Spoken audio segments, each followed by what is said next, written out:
Study IQ IAS, अब तैयारी हुई अफोर्डेबल।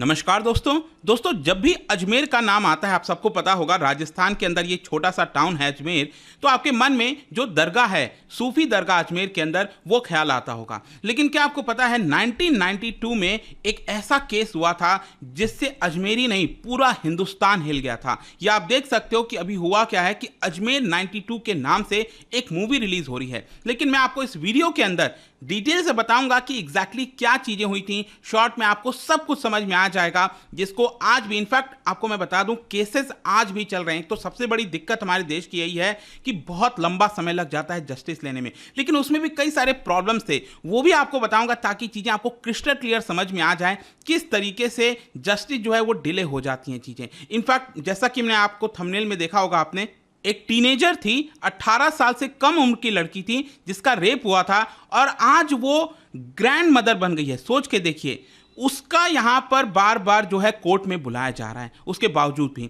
तो ये सारी चीजें मैं आपको बताऊंगा। चलिए आगे बढ़ते हैं, लेकिन उससे पहले ध्यान रखिएगा, आप में से जितने भी लोग यूपीएससी 2024 की प्रिपरेशन कर रहे हैं, हमारा प्रीलिम से लेकर इंटरव्यू तक का पूरा बैच जो है वो कल से स्टार्ट हो रहा है शाम 6 बजे से। यहां पर प्योर इंग्लिश, प्योर हिंदी या फिर इंग्लिश, कोई भी बैच लेना चाहते हैं हमारे वेबसाइट ऐप पर जाइए, या फिर कमेंट सेक्शन में इसका लिंक है, वहां पर जाकर यूज करना है कोड अंकित लाइव, ताकि आपको मैक्सिमम डिस्काउंट मिल जाए। और इसके अलावा अगर आप एमसीक्यूज अटेम्प्ट करना चाहते हैं तो मेरे इंस्टा पेज पर जाइए, वहां पर स्टोरीज में जितने भी एमसीक्यूज हैं उसको आप अटेम्प्ट कर पाएंगे। चलिए शुरुआत करते हैं। और सबसे पहले यहां पर मैं आपको बता दूं कि जो हम दरगाह की बात कर रहे हैं अजमेर के अंदर, that is basically of Sufi saint Khwaja Moinuddin Chishti. ठीक है, उनके नाम से ये पूरा दरगाह आपको देखने को मिलता है। लेकिन 1992 वाला जो केस था, उसने बेसिकली आप कह सकते हैं कि उसके अंदर जो लोग इन्वॉल्व थे ना, उनका कनेक्शन भी आपको इस दरगाह से देखने को मिलेगा, वो मैं आपको आगे बताऊंगा। लेकिन जैसा कि मैंने आपको बोला, इसी पूरे केस को डिपिक्ट करते हुए आज ये मूवी रिलीज हो रही है। एंड इस केस के अंदर मैं आपको बता दूं सिस्टमैटिकली क्या किया गया था। लड़कियों का, हंड्रेड्स ऑफ गर्ल्स, ठीक है, अलग अलग जगह पर आपको अलग अलग आंकड़े मिलेंगे क्योंकि सभी लड़कियां सामने नहीं आ पाई थी। ठीक है, मूवी का जो ट्रेलर मैं देख रहा था उसमें 250 गर्ल बताया जा रहा था, कहीं पर 100 बोला जाता है, कहीं पर 200।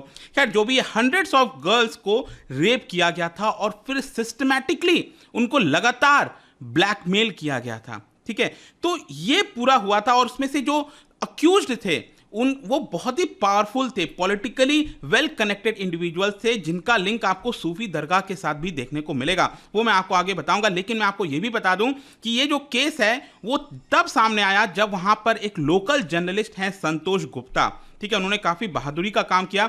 अप्रैल 1992 में उन्होंने इसके बारे में रिपोर्ट किया था, और ये कोई 1 साल तक नहीं चला था, ये बताया जाता है बहुत लंबे समय से। इनफैक्ट 1987 से बोला जाता है कि ये चलता रहा और 1992 में जाकर पता चला। सोच के देखिए, इतने लंबे समय तक लड़कियों के साथ रेप किया गया, उनको लगातार ब्लैकमेल किया गया।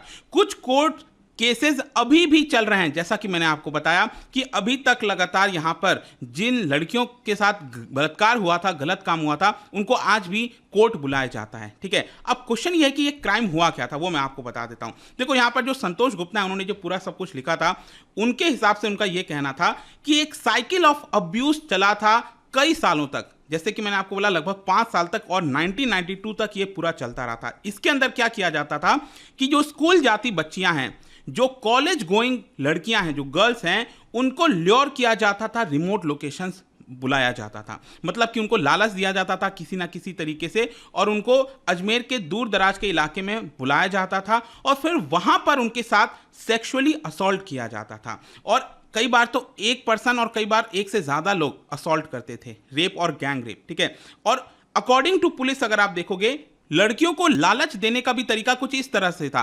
मान लो यहां पर एक ग्रुप ऑफ गर्ल्स है, ठीक है, 5-6 लड़कियों का ग्रुप है, उनमें से एक लड़की को पहले ही यहां पर ब्लैकमेल किया जाता था, और वो एक लड़की क्या करती थी, फिर बाकी लोगों को कुछ ना कुछ ल्योर करती थी, लालच देती थी, फिर उनको जाने को बोलती थी रिमोट लोकेशंस पर, और फिर उसके साथ, आई होप कि आप समझ पा रहे होगे, एक साइकिल सा चल गया था। यहां पर लड़की को सेक्सुअली असॉल्ट किया जाता था, फिर उसको ब्लैकमेल करके फिर दूसरे लड़कियों को यहां पर बुलाया जाता था। इस तरह से कई सारी लड़कियों के ऊपर इस तरह से चीज़ें की गई। और क्या होता था कि सेक्सुअली असॉल्ट करते समय जो अक्यूज्ड थे वो पिक्चर्स भी क्लिक कर लेते थे, पिक्चर्स वगैरह क्लिक कर लेते थे और उसके बाद वो पिक्चर्स दिखाकर लगातार ब्लैकमेल करते रहते थे। और उस समय आपको पता ही था समाज और कितना ज़्यादा हमारा पीछे था कि किस तरीके से पिक्चर दिखाकर और ब्लैकमेल करना। और उस समय लड़कियां मान जाती थीं इसकी वजह से कि कहीं ना कहीं पब्लिक में अगर ये चीज़ चली गई तो उनको और ज़्यादा मुश्किल हो जाएगी।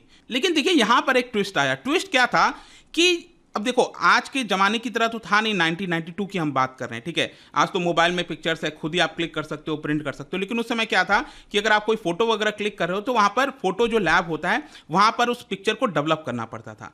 तो क्या हुआ कि जिस फोटो लैब में उसको डेवलप किया जा रहा था वहाँ से जो फोटोज़ है ना वो लीक कर दी गई। और वो फोटोज बेसिकली जो लोकल जर्नलिस्ट हैं संतोष गुप्ता, उनमें से कुछ फोटोज इनके पास आ गई।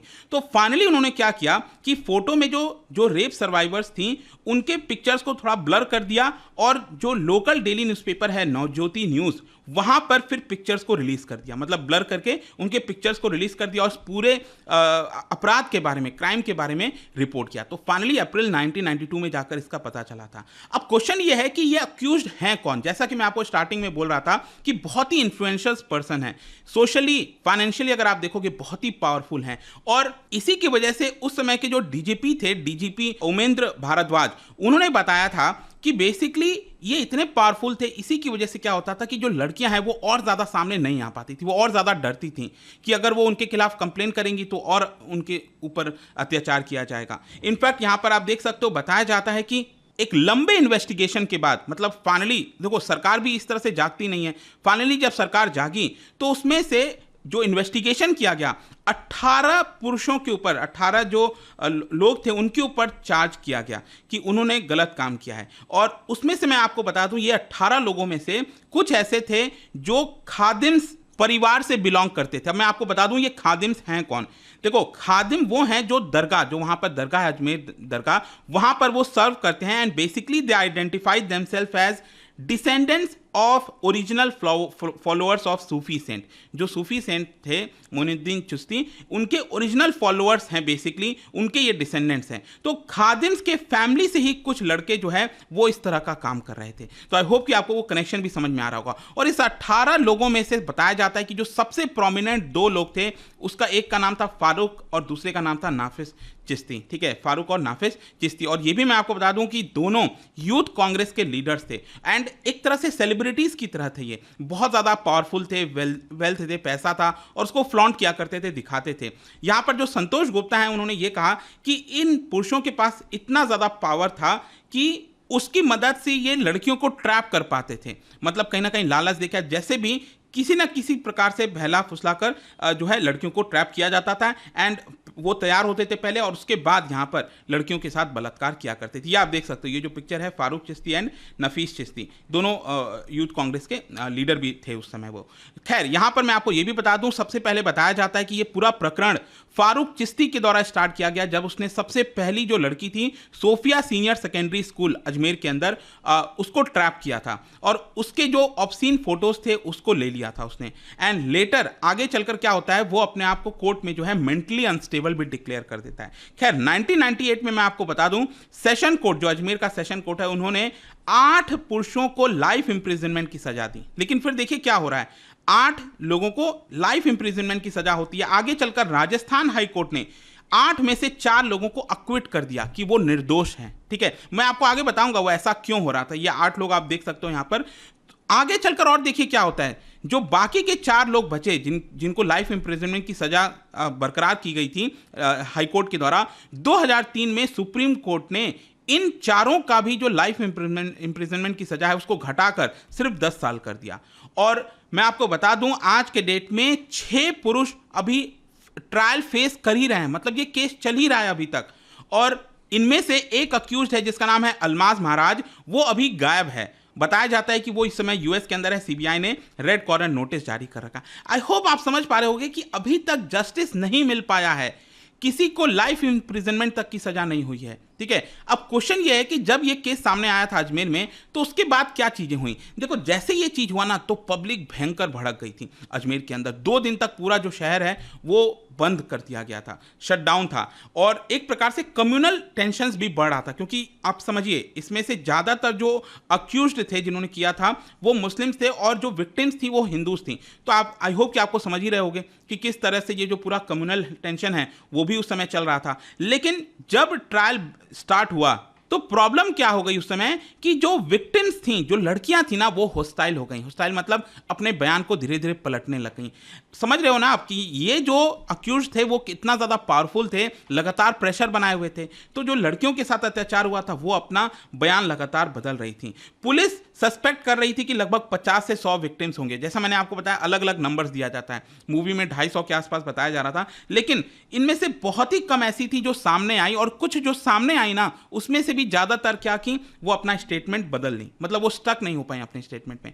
तो इन सारी चीजों की वजह से जस्टिस मिलने में प्रॉब्लम हो रही थी। इनफैक्ट मैं आपको बता दूं, 2003 का जो सुप्रीम कोर्ट का ऑर्डर था, सुप्रीम कोर्ट ने भी यही चीज कहा कि unfortunately many of the victims have turned hostile. वो अपने बयान बदल रही हैं, और सुप्रीम कोर्ट ने इस चीज़ को माना कि हम जानते हैं कि आखिरकार वो अपना बयान क्यों बदल रही होंगी, क्योंकि अल्टीमेटली उनको लग रहा होगा कि फ्यूचर जो लाइफ है वो बर्बाद हो सकती है।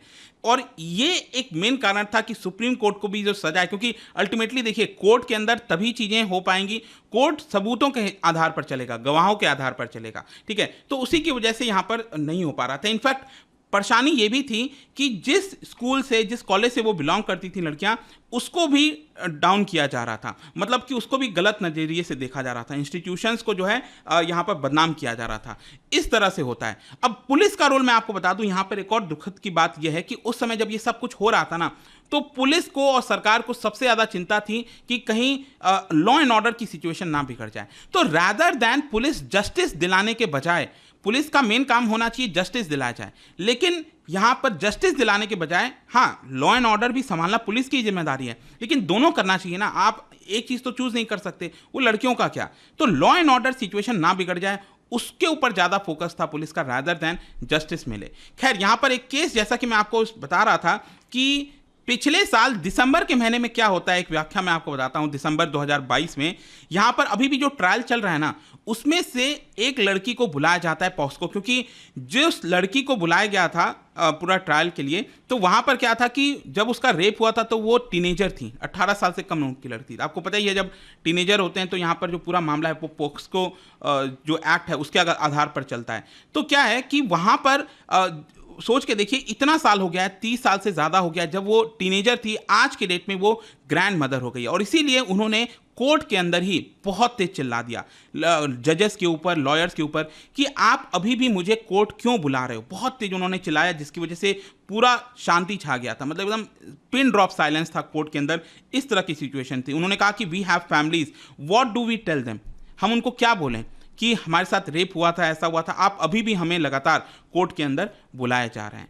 तो ये बहुत ही दुखद घटना थी, और सबसे दुखद तो यही मुझे लगता है कि यहाँ पर इतना सब कुछ होने के बावजूद भी जस्टिस नहीं मिल पाया है। तो आपका क्या मानना है, क्या राय है इसके ऊपर, बता सकते हैं।